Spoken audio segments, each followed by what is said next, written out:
איי איי איי איי איי איי איי איי איי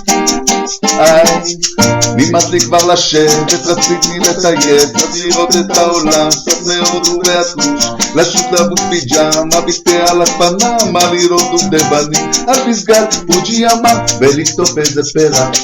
בטימבוקטו, ולראות כדורגל במרקנה, ולטור את האייפל, ומסביב, ואז לשוב לתל אביב. הנה דודי אפרים שגר בגבעתיים, לא זז אפילו מטר להודו או לכוש, לא אין לו שום מנוע, הוא לא רוצה לשמוע, הוא חי לו כבר שנים, בלי לזוז, בלי לנסוע, בלי לכתוב איזה פרח בטימבוקטו, בלי לראות כדורגל במרקנה, בלי לטור את האייפל ומסביב, ואז לשוב לתל אביב, בלי לטור את האייפל ומסביב, ואז לשוב לתל אביב.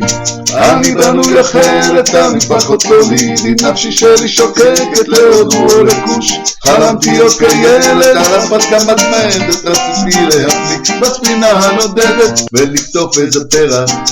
בטימבוקטו, ולראות כדורגל במרקנה, ולטור את האייפל ומסביב, ואז לשוב לתל אביב.